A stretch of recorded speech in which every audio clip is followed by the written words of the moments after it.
расман муҳорибаи унвонӣ байни занҳо дар вазни 61 килограмм чемпионка Аманда Нунес зидди довталаб Ирен Алдана ва чемпионкаи вазни 57 килограмм Валентина Шевченко зидди довталаб Алекса Грассо рӯзи 5 март дар турнири UFC 285. Ассалому алайкум дӯстон, хуш омадем ба шабакаи мо. дар навори имрӯза барои шумо тозатарин ва муҳимтарин хабарҳоро аз ҷаҳони ММА омода кардем ва боварӣ дорем ки навор ба шумо писанд меояд. барои ҳамин чемпиони UFC дар вазни нимёна Леон Эдвардс тасаввур карда наметавонад ки чӣ гуна Камару Усман ӯро шикаст дода метавонад.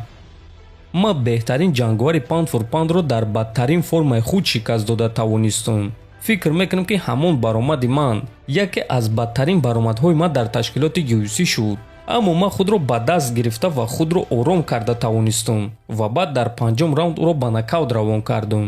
ҳамин гуна ман феъли чемпионӣ ва интеллекти ҷангии худро нишон додум. ҳамаи ин чизҳоро ба назар гирифта фикр мекунам ки ин дафъа ман бо формаи хуб мебарам. ман медонам ки Камару ҷанговари сахт аст, медонам ки ҷанговари хуб аст ва ман ӯро хеле ҷиддӣ қабул мекунам. аммо ман дар ҳақиқат фикр мекунам ки аз ӯ дида зӯртарам. ман тасаввур карда наметавонам ки чӣ гуна ӯ маро дар ин ҷо дар Лондон дар хонаи ман шикаст дода метавонад, гуфтааст Эдвардс. хотиррасон мекунем ки сеюм муҳорибаи Камару Усман ва Леон Эдвардс рӯзи 18 март дар турнири UFC 286 дар кишвари Эдвардс дар Лондон баргузор мегардад. чемпиони UFC дар вазни нимсабук Александр Волкановский боварӣ дорад ки Ислам Махачев ӯро ҷиддӣ қабул намекунад. вақте ки мо бо ӯ рӯбарӯ шудем аз чеҳраи ӯ маълум буд ки ӯ чунин фикр мекард: ин шахс хурдакак аст. ман ин суханҳоро дар чеҳраи бисёри одамо хондагиам, аммо чеҳраи онҳо зуд тағйир меёбанд вақте ки ман ба октагон мебарам. баъди 10 сония аз оғози муҳориба чеҳраи Ислам тағйир меёбад. қадду қомат дигар маъно намекунад. аввал ман пойҳои худро ба кор медарорам ва баъд бо дастони худ зарба мезанам. ӯ кӯшиш мекунад ки маро ба замин афтонад, аммо ман девори хурдакаки сангинам.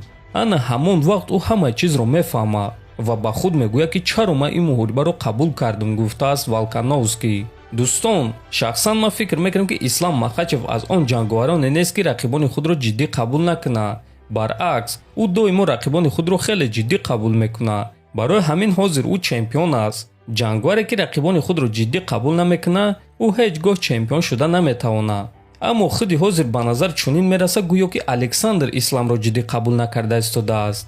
шумо дӯстон оиди ин суханҳои Волкановский чӣ фикр доред? метавонед фикротонро нависед. мо бошам мегзарем ба дигар хабар. чорум рақами рейтинги вазни нимёнаи UFC Билол Муҳаммад гуфт ки барои чӣ ҷанговарони мусалмон аз дигар ҷанговарон дида бартарии калонтар доранд. дини ислом туро аз хурдсолӣ тарбия медиҳад ки ту бояд чӣ кор карданатро донӣ. ту медонӣ ки ҳар рӯз чӣ корҳои махсусро бояд ба анҷом расонӣ. ту медонӣ ки гӯшти хукро истеъмол кардан мумкин нест. медонӣ ки қиморбозӣ кардан мумкин нест. медонӣ ки шароб нӯшидан ва боз дигар ҳамин гуна корҳоро кардан мумкин нест. ва бо шарофати ин корҳо чизҳое ки туро инсони бад ва ҳамчун ҷанговар сустар карда метавонанд, аз зиндагии ту нест мешаванд. ту шароб наменӯшӣ, ту шабҳо ба дискаклубҳо намеравӣ, ту қиморбозӣ намекунӣ. ана барои ҳамин мусалмонҳо беҳтарин ҷанговарон дар ҷаҳонанд, гуфтааст Муҳаммад. хотиррасон мекунем ки Билол Муҳаммад дар муҳорибаи охирони худ ҷанговари бебохти амрикоӣ Шон Бредиро шикаст дода буд ва айни замон Билол Муҳаммад рақиб ва муҳорибаи таъиншуда надорад. дар ҳамин ҷо дӯстон навори мо ба анҷом мерасад. ҳатман дар канали мо обуна шавем, фикр ақидаҳотонро нависен. то боздид хонободу сарбаланд бошед.